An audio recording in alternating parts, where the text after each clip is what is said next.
माननीय श्री इकरा चौधरी जी।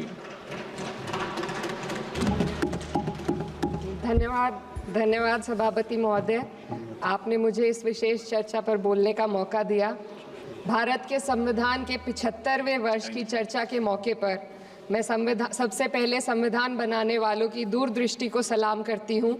एक युवा सांसद के तौर पर मैं अपनी उम्मीदों को संविधान के साथ जोड़कर खास तौर पर ये बताना चाहती हूँ कि आज हमारे देश में पिछड़े, दलित, अल्पसंख्यक समुदाय को किस तरह अपने संवैधानिक अधिकारों और आज़ादियों की हिफाजत के लिए हर रोज़ मुश्किलों का सामना करना पड़ रहा है।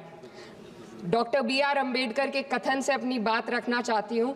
उन्होंने कहा था, मुझे अपने भारतवर्ष पर फक्र है कि जिसके पास ऐसा संविधान है जो लोकतंत्र, समाजवाद और सेक्युलरिज्म को संजोता है। लेकिन आज ऐसा लगता है जैसे संविधान की किताब तो है पर इसे चलाने वालों का ईमान गुम हो गया है। आज हिंदुस्तान में हर वर्ग को किसी न किसी चुनौती का सामना करना पड़ रहा है, मगर अल्पसंख्यक, खासतौर पर मुसलमानों पर जो कहर टूटा है वो किसी से छुपा नहीं है। ये लोग सिर्फ अपने मजहबी पहचान की वजह से निशाने पर हैं। संविधान का अनुच्छेद 15 कहता है कि किसी भी नागरिक के साथ धर्म, जाति या किसी और वजह से भेदभाव नहीं होना चाहिए, लेकिन हकीकत इसके उलट है। हालात इस कदर बिगड़ चुके हैं कि hate speech, mob lynching, bulldozer द्वारा घरों को गिराने की घटनाएं आम हो गई हैं, खास तौर पर उत्तर प्रदेश में, जहां ऐसा लगता है जैसे कानून के नाम पर जंगल राज चल रहा हो। संभल में जो हुआ वो सबके सामने है। पुलिस के संरक्षण में निर्दोष लोगों की हत्या की गई और सरकार ने चुप्पी साध ली। अल्पसंख्यकों पर हिंसा बढ़ती जा रही है, मगर सत्ता में बैठे लोग या तो आंखें मूंदे हुए हैं या फिर इन घटनाओं को बढ़ावा दे रहे हैं। हद तो तब हो जाती है जब न्यायपालिका की बात भी अनसुनी कर दी जाती है। सुप्रीम कोर्ट ने मॉब लिंचिंग पर 11 सूत्रीय निर्देश जारी किए थे। इसमें साफ कहा गया था कि राज्य सरकारें और पुलिस इस तरह की घटनाओं को रोकने और दोषियों पर सख्त कार्रवाई करने के लिए जिम्मेदार हैं, लेकिन आज भी इन निर्देशों पर अमल नहीं हो रहा है। हाल ये है कि मॉब लिंचिंग को रोकने की बजाय सत्ता में बैठे लोग आग में घी डालने का काम कर रहे हैं। उनकी जुबान से ऐसी बातें निकलती हैं जो नफरत को और बढ़ावा देती है। ये अशांति अब इतनी गहराई तक फैल चुकी है कि हमारे समाज के धर्मनिरपेक्ष चरित्र पर गंभीर सवाल उठ रहे हैं। साल की शुरुआत में ही कई राज्यों में दुकानदारों को अपने नाम बोर्ड पर लगाने के लिए मजबूर किया गया। इसे सेहत और सुरक्षा के कानूनों का हिस्सा बताया गया, मगर असल मंशा कुछ और थी। ये कदम खास तौर पर मुसलमान दुकानदारों को निशाना बनाकर उठाया गया ताकि उनकी रोजी रोटी पर चोट की जाए। पिछले हफ्ते मुरादाबाद में एक मुस्लिम डॉक्टर को हिंदू बहुल्य मोहल्ले में घर खरीदने पर विरोध झेलना पड़ा। वजह बताई गई कि इससे मोहल्ले की सामाजिक शांति बिगड़ जाएगी। अब आप ही बताइए, क्या ये वजह सही है, जायज है? असल में ये छोटी बड़ी घटना इस बात का सबूत है कि सांप्रदायिकता को बढ़ावा देने वाले बयान और नीतियां हमारे समाज को अंदर से खोखला कर रही है। उत्तर प्रदेश में यति नरसिंहन ने बेहद घटिया बयान दिया, लेकिन सरकार इन बयानों पर कोई कार्रवाई नहीं कर रही।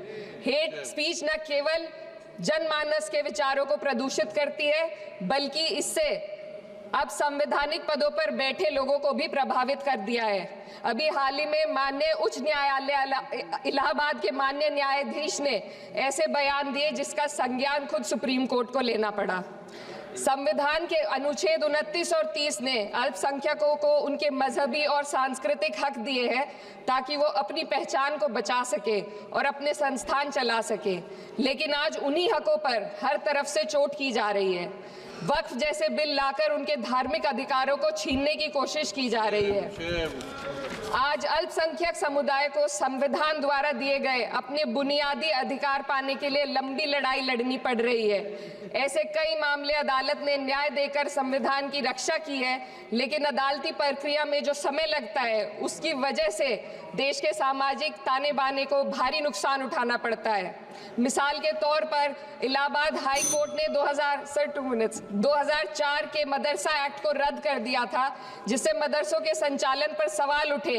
हालांकि सुप्रीम कोर्ट ने बाद में इस फैसले को पलट दिया और एक्ट को वैध करार दिया, लेकिन इस प्रक्रिया में जो समय लगा उसने अल्पसंख्यकों को बेचैनी और संघर्ष के दौर में डाला है। इसी कड़ी में प्लेसेस ऑफ वर्शिप एक्ट 91 भी आता है और कई अन्य अधिकार, उन्हें भी इसी तरह अदालती लड़ाइयों में उलझाया जा रहा है।